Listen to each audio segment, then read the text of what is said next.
Hello YouTube and welcome to another TEW2020 video. You join us today for the WWE save and an actual live comm of an episode.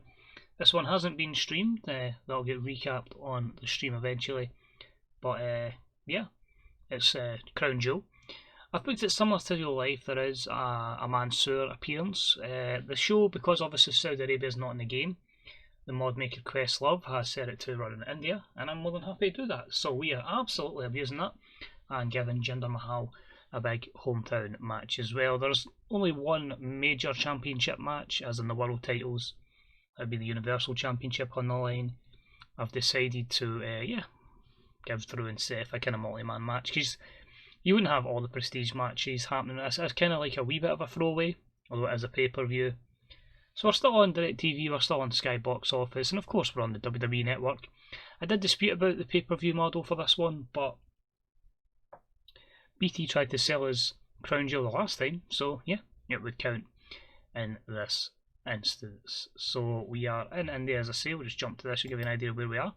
In Barspara Stadium in northern India. I think we're expecting about 35,000 fans roughly, so it should hopefully be still a decent one. But yeah, the economy is thriving in northern India and the wrestling industry is rising, so hopefully, you know, both can be quite high very, very soon, and we can look at getting a mega rich show from the Indian market. So before we jump in, as always, thanks very much for taking the time out to watch the video. As always, likes, comments, subs are always deeply appreciated. I'll try and get back to all the messages as quickly as I can. And remember, check out the links in the description below to other of my playlists, and of course valuable places to watch more content from other producers, and for mods and just general TW gossip. Check it out. But for now, let's jump in to Crown Jewel. So 36,229 in the Barspara Stadium. A few things I want to elaborate before we jump into this. A few of my feuds, this is the fourth match, so they may flop, hence why this is sitting at the opening match. I've also tried a few things as well. The main event is going to be an epic match, so playing about with a few things and hoping they can pay off. If not, well, you've got to try them at one point. So I'd rather fail now and learn from it than fail in the future, and hopefully, as I say, that information can help people with their games as well. And of course, remember, strict storylines are off. We are still running storylines, but to bump up our rating a little bit, they are off. So anyway, it's full 225 minutes is filled. Here we go, Crown Jewel. So the Fiend makes a spectacular over-the-top entrance here in front of the crowd. They're wild for the opening contest, Universal Championship. Segment rating is 71. The Fiend looked good. Saxton was weak on commentary. It got the crowd hotter and got the show off to a strong start. The lack of anything interesting happening was a problem. It's a 5-minute segment. I can't make it any lower, but it's something realistic. You would make this big over-the-top entrance. Well, it did suck.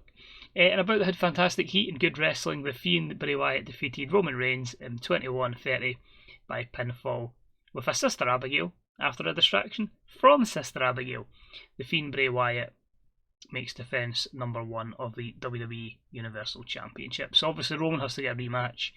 I did feel like it was going to be poor, and yeah, it did get a terrible rating, but that's cool. That you take a risk with these kind of matches. It's not the only one that's a fourth match in the series, so something else will likely fail, but I had to finish the feud, and yeah. Sister Abigail debuted though. She debuted the weirdo gimmick, very good. The plan is I'm going to give Bray another faction. So by him, Sister Abigail of course is Rosemary. Then she can have a big push in the women's division as well. But it won't be the Wyatt family. I'm going to think another name for it. But he'll have obviously his critters. He has the Fiend. But you know, he's got this big ghoulish mask, and she's got obviously that crazy face paint. So it's just cool adding a wee bit extra dimension to the character. Roman Reigns was off his game, which didn't help. He did get the crowd hotter, but the fourth time it needed to be better, and it wasn't as good as our recent matches, which have been pretty good, admittedly. So it's cool. I don't mind the 39 rating because of where it was. Let's just hope we don't lose pop from it. Next up, The Hometown Hero was in action, and it was a decent matchup that saw Jinder Mahal defeat Robert Roode in 7:32 for Sands of Time. A 63 rating here, Jinder with a 72 to Robert Roode's 30. Of course, remember there were a lot of the WWE wrestlers of a lower overness in India, so that may affect a few things. Jinder, obviously, opposite. He had like 70 overness here. He is turning heel, but I was obviously waiting to this show, and then afterwards, Jinder get his heel turn. So, yeah. Is that storytelling as well? That's why they're holding back. Fair enough. Next up, there was about the head, not a lot of heat in terrible wrestling. Braun Strowman defeated Goldberg in 10:07 with a standing triangle choke. This was a 49. Goldberg with 19 to Braun's 58. This has got me worried for the rest of the card that absolutely nobody is over in India. So, yeah, if Goldberg's only getting a 19, then we are not over. So we might see a massive loss here. So, yeah, not fantastic. Goldberg with a lot of negatives, but it was to give Braun Strowman, yeah, some more overness. And hopefully Goldberg, who was unhappy losing, is out the company sooner rather than later. Then Braun Strowman's in the ring. Undertaker runs in and beats him down to the mat. This got a 66. This is building up basically to what I'm looking to build at Survivor Series, which is going to be Buried Alive, Undertaker versus Braun Strowman. Obviously Strowman's a massive heel at this point, so Taker would pop the crowd as well. Not only got a 66, so yeah, very worrying. Edge's promo against Samoa Joe was only a 52, and the storyline has basically been here where Edge has been getting some victories. A bit of kind of, alright, this guy is acting a bit arrogant, a bit cocky, I might teach him some respect, and they've kind of had a wee mini feud out of that. Oh, we are certainly not over in Saudi Arabia. This is India. Sorry, this is going to be a massive hit to the pop. Hope we get the money for it though. Poor matchup. Samoa Joe defeats Edge in 16:16 with a Kikuna clutch. Segment rating was a 55. Edge 37. Joe by 59. Edge was visibly tiring at the end. So again, it's someone we're having to take the overness from and push on to others. We are going to take a massive loss here, I think, in terms of pop. A bit had good heat though in decent wrestling. Finn Balor defeated Randy Orton in 1957 with a brainbuster. Not too bad here, a 61 rating for this. With Finn off his game, it would also protect Randy.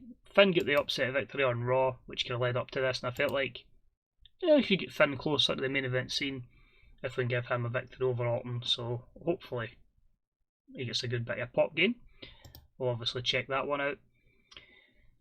After the matchup, Randy Orton beats him down, obviously to continue the feud, and obviously he's going to be pissed off that he's lost this matchup, so he strikes RKO out of nowhere, and it gains some heat to the storyline with a 74 rating in that segment. Bo Dallas cuts a promo. He's just telling everybody in India to believe as he gets ready to take on Mansoor, and that was a 35. Basically, the mod maker has made the pop that Mansoor would have in Saudi Arabia and India in this game to obviously make up for that not being in.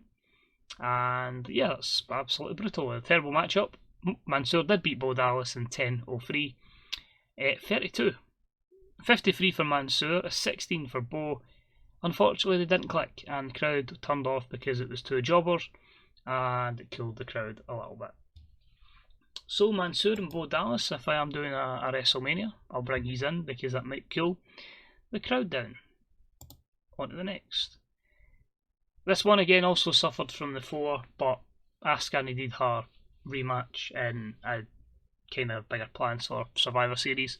It was about to hit subpar wrestling and little heat as Shayna Baszler defeated Asuka in 10:22 by submission with an armbar, and Shayna makes the first defence of her Raw Women's Championship. So again, just giving that match up. 22, 15:45 ratings. Just the worst of their 4 matches. But the reality is, obviously Charlotte's going to get involved in the picture, and I'm thinking at the moment, still to be decided, of going a triple threat at Survivor Series. The only thing is though, they've already fought 4 times already. Guess I'm not getting my ultimate submission match for a while. That's fair enough.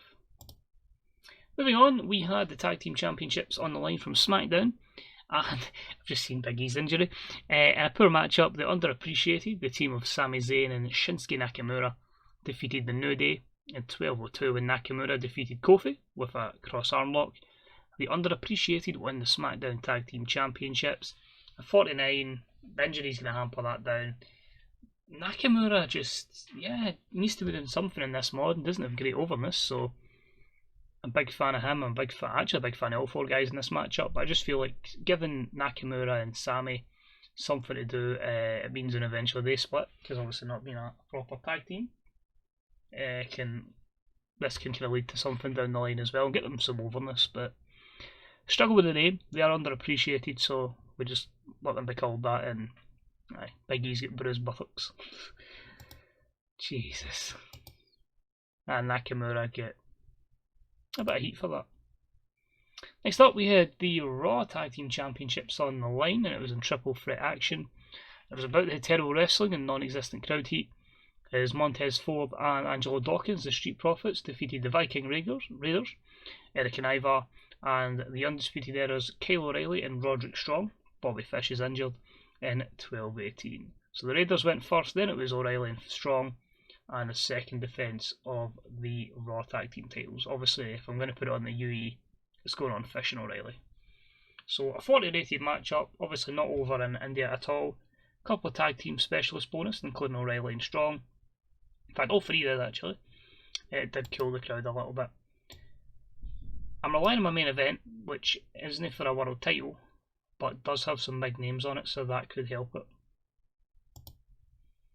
And then we have the 3-on-2 beatdown, the Undisputed Era beatdown the Street Profits. So Adam Cole joins in for a 35 rated segment. Next up, Drew McIntyre, Aleister Black, Keith Lee and Kevin Owens cut a backstage promo heading up to the match against the Disciples of Rollins, so 4v4 action. And it's just talking about their chances and basically the crap they've had to deal from Sullivan, Theory, Murphy and Rollins. That was a 49, not great at all. And this is worrying. About the had subpar wrestling and little heat. Drew McIntyre, Kevin Owens, Keith Lee and Aleister Black defeated the Disciple of Rollins, Seth Rollins, Austin Theory, Sullivan and Murphy in 16:04 when Kevin Owens pinned Murphy with a pop-up powerbomb. Seth Rollins was head and shoulders above everyone else in the ring with his 70 performance, and Lars Sullivan was a weak link with a 27. Of course, that reflects a good portion of their overness in India, so not great. There will be a moral to this story, but we'll leave it to the end of the video until we sort it out. So, I believe I've only got one more match to go. We do. Main event time. Let's hope it delivers. Daniel Bryan cuts a promo on AJ Styles. They are two men competing in the main event. That was a 71. The main event is basically the Intercontinental Championship of Johnny Gargano on the line. It is Gargano in one corner, Bryan in another, AJ in another, and Matt Riddle in another. 30 minutes, epic encounter. Can this save the show? No. And this was me hoping that this match would have drew like a 100 rating. So a decent matchup. Johnny Gargano defeated Daniel Bryan, Matt Riddle and AJ Styles in 29:57 when Gargano submitted Daniel Bryan with the Gargano Escape. His fifth defence of the IC title. In terms of in-ring work, Daniel Bryan was head and shoulders above the rest, and Matt Riddle was a weak link. Obviously the reason for the 66 is Matt Riddle and Johnny Gargano won't be really known in India, which is fair enough. But I got the crowd buzzing, and I'd like to imagine in the US that would be in the 90s. So we're losing pop in everywhere bar India, probably. 56 regions, just a 65 show. So what did we learn from this? Well, if you are going to book shows in India, I would probably run television there for a while and make sure you're getting your pop up there before you do come. I would never pop over for Crown Jewel in the first year because the wrestlers are not quite at the overness levels. So we'll take a pop hit, which is fine. I can afford that. We can build the show up with Raws and SmackDowns. It actually puts us in a position where we're just off getting back to big, and I think our cooldown period ends in about 40 days, maybe 50 days. So it puts us in a position where if we can get a bit of momentum, we can get to big quickly. And what I'm hoping as well is if we make the jump to big, does the pop of the main guys get a wee boost? Because I seem to be maxing out at roughly about 85. I don't seem to be able to get any higher than that. But we'll take a wee look while we're here. Ziggler's back from his injury. It's fine. Crown Jewel. It's not a lot of praise, somehow. JoJo's back, so that's not really going to mean anything because she's just going to be announcing. Big E is out for a week, but he's not expected to miss any dates. That's cool, we'll just keep him off SmackDown. And Sami Callihan has won the A1 Outer Limits title. Whoa, it's a lot of news items. Rey Mysterio's contract's ending, that's fine, we'll fix that. Same with Marcel Barthel and Dolph Ziggler. And Jeff Hardy, sorry. Ziggler and Fish are back from injuries. Jojo Offerman is back. Xavier Woods is back. Undertaker likes we hear from Adam Cole. Viewing figures was 519 and the buy rate was poor. Of course, you need to take into account it's not a good time for America. It's a great time for the UK, but it's not a good time for America. So I'll keep those there so I can check them out. That's not bad. We're still 75 in the US. I predominantly am dealing with the US before I'll move to worrying about elsewhere. 75's in Canada, 74's in Mexico, good in the British Isles, good in Japan. Europe's good, Oceania's good, India, yeah. I love how that says 37 days. When was I in southern India 37 days ago? I'd like to know that. Oh, house show. That's what it's been. Aye, because I've never been in Europe. The only place I've done a show was British Isles. As you can see. Scotland, 3 months ago. So, aye, that's fine. That's all been house shows. That's cool. Financially, we made 2.5 million, so that is our second biggest gain. Pay-per-view revenue. Well, it's not great because that's 2 events, but obviously you wouldn't have made too much off the Crown Jewel. Good in broadcast revenues, good in ticket sales, obviously that's up a fair whack as well. Merch is up a good, but as a sponsors. One thing I will add as well is we would have spent a lot more money in media because we did upgrade in a few places as well. So yeah, overall, we're in a position we can't just fling money about still, so that's good. We'll look at updating more media then if that's the case. So now you ask, what next? Well, on the WWE side of things, we will head on the road to Survivor Series and we'll have TLC 2 weeks afterwards. On the NXT side of things, we actually have more events going forward than we do on the main roster.